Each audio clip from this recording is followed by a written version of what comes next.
जय हिंद साथियों।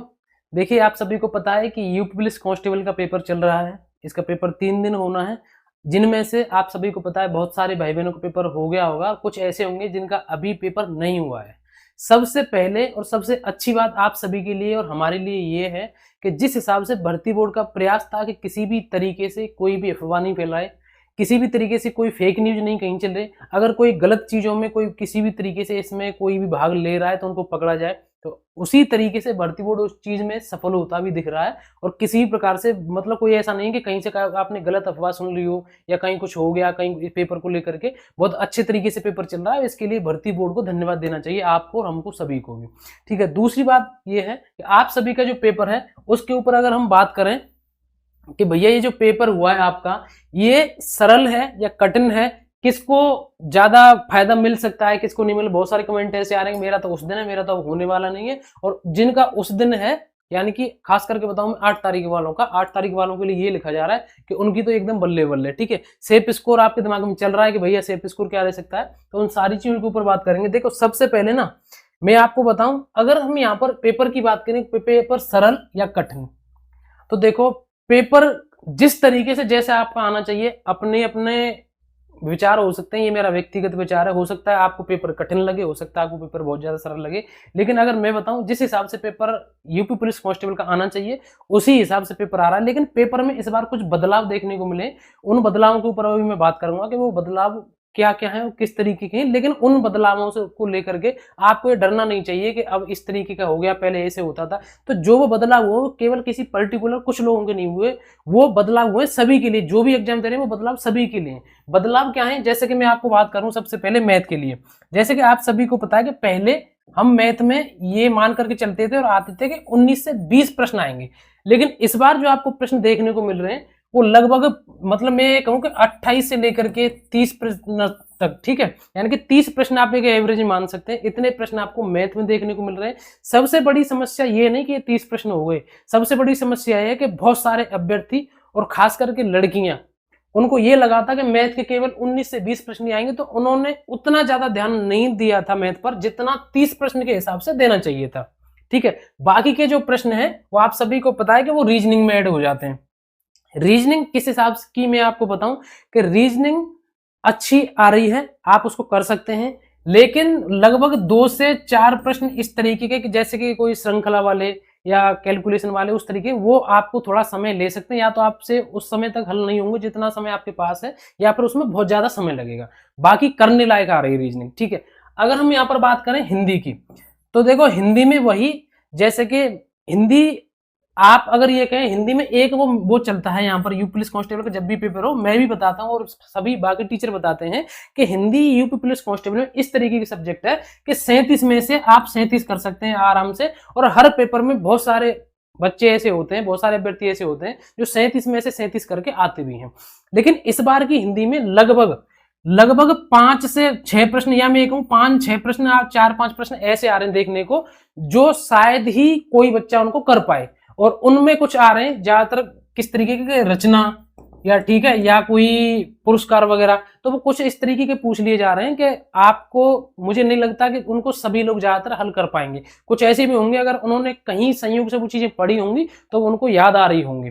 ठीक है, तो इसमें अगर आपने ये सोचा है कि मैं तो 37 करूं, तो इस बार जैसे कि पहले पेपर होता था कि 37 के 37 भी आप प्रश्न कर सकते हो, तो ऐसा नहीं लग रहा है कि, मैं ये नहीं कह रहा कि कोई भी नहीं कर सकता 37, कुछ बच्चे कर भी सकते हैं, लेकिन इस तरीके का नहीं कि आप पूरे में से पहले की तरह 37 में से 37 प्रश्न करने लायक हैं।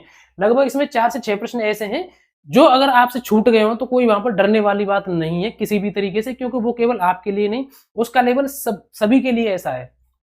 अब हम यहाँ पर बात करें जीएस की, तो जीएस में देखो आप सभी को करंट अफेयर के, आपको मैं बताऊं यहाँ पर लगभग 4-5 या 4 से 6 प्रश्न आपको करंट अफेयर के देखने में मिल रहे हैं, और कंप्यूटर का 1 या 2 इस तरीके से। और अगर हम यहाँ पर बात करें साइंस का, साइंस के जिस तरीके से वेटेज रहता है पेपर में, उस तरीके के साइंस के प्रश्न अब आपको यहाँ पर नहीं देखने को मिल रहे हैं, या मैं ये कहूं कि साइंस बिल्कुल से ही कम कर दिया है। लगभग आप यहाँ पर मान सकते हैं कि 15 से 20 प्रश्न आपके यहाँ पर, लगभग 15 के आसपास ही मान सकते हैं, 20 तो मैं नहीं कहूंगा, 15 जो स्पेशल टॉपिक है स्टैटिक जीके के, वहां से। ठीक है। और बाकी के जैसे कि पॉलिटी है, ज्योग्राफी है, 2-2, 3-3, 4-4, 3-3, 4-4 प्रश्न यहाँ से आपको देखने को मिल रहे हैं। साइंस को आप ना के बराबर समझ सकते हैं, कंप्यूटर का एक प्रश्न या दो किसी शिफ्ट में आ गया तो नहीं, एक, बाकी आपके जो करंट अफेयर के 4 से 5 प्रश्न, ठीक है। तो इस तरीके का जीएस है। और जीएस के लेवल की अगर मैं बात करूं तो कुछ प्रश्न मैंने कल भी देखे थे, आज भी देखे, तो मुझे लग रहा कि करने लायक है। लेकिन अगर जब हम पूरे प्रश्न को, उसको पेपर को अगर आप देखेंगे या सोचेंगे उसके ऊपर, तो आपको ये लगेगा कि हाँ सच में जीएस इतनी ज्यादा नहीं है कि आप उसमें थोड़ा सा और ज्यादा स्कोर कर सकें। मतलब अगर मैं ये कहूँ, अगर ज्यादातर अभ्यर्थियों से आप पूछेंगे तो उनका यही आ रहा है कि जीएस ने थोड़ा सा, मतलब इतना ज्यादा तो नहीं, मतलब पर यह कि थोड़ा सा टफ लगी है जीएस सभी को। तो उसमें डरने वाली बात इसलिए नहीं कि अगर वो कोई भी सब्जेक्ट टफ आ रही है तो वो आप सभी के लिए आ रही है, ऐसा नहीं कि कुछ स्पेशल लोगों के लिए आ रही है।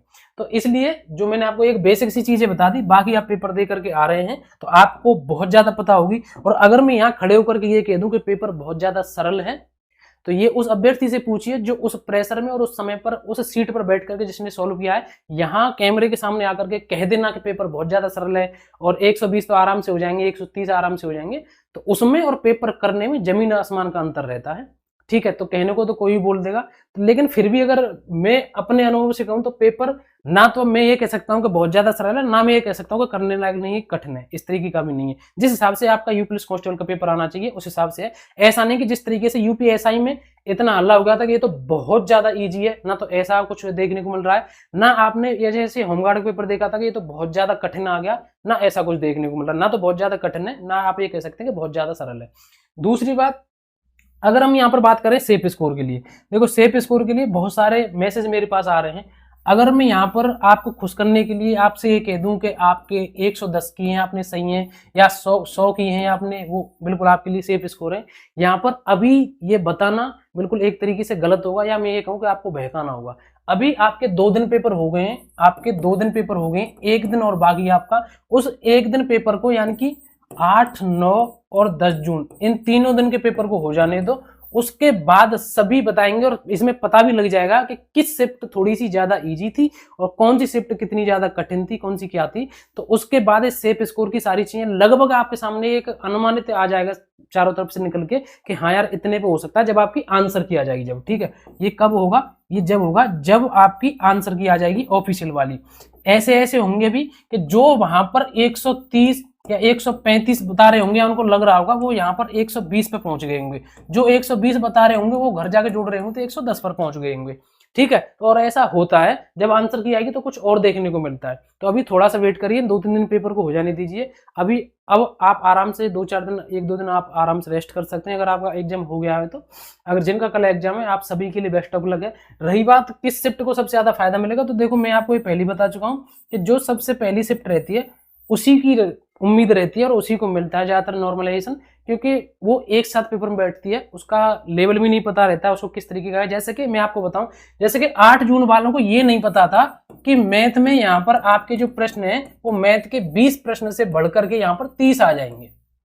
लेकिन बाकी के जो 9 जून वाले हैं और 10 जून वाले हैं वो उस हिसाब से उनको पता लग गया कि भैया 30 जो प्रश्न लगभग देखने को मिलेंगे, 28 से 30 प्रश्न आपके मैथ के, तो थोड़ा सा फॉर्मूले पर किसी और चीजों पर थोड़ा सा और ध्यान देना है। जैसे कि जीएस में आपको देखने को मिलेगा जो स्पेशल टॉपिक हैं, जैसे कि सोशल मीडिया हुआ, मानवाधिकार हुआ, जीएसटी हुआ, उनसे प्रश्न आ रहे हैं, हर टॉपिक से आ रहे हैं। तो उन पर थोड़ा सा और देखने को, अगर इनकी शिफ्ट में पूछा गया तो हमारी में भी पूछा जा सकता है, तो उन चीजों पर उनको फायदा ये मिल जाता है 9-10 शिफ्ट वालों को, इसलिए 8 तारीख वालों को नॉर्मलाइजेशन थोड़ा सा ज्यादा हो जाता है बाकी की ये। लेकिन अगर आपका अच्छा स्कोर है तो उसमें ऐसी कोई डरने वाली बात नहीं है।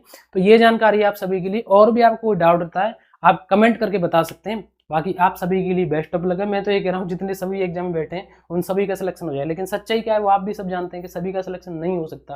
लेकिन बस ये आपके हाथ में था प्रयास करना 100%, वो आपने किया। बाकी अब समय के उसमें है कि क्या होगा क्या नहीं होगा, पहले एक बार पेपर हो जाने दीजिए, आंसर की आने दीजिए, उसके बाद बात करते हैं। आज के लिए बस इतना ही, मिलेंगे नेक्स्ट वीडियो में। जय हिंद।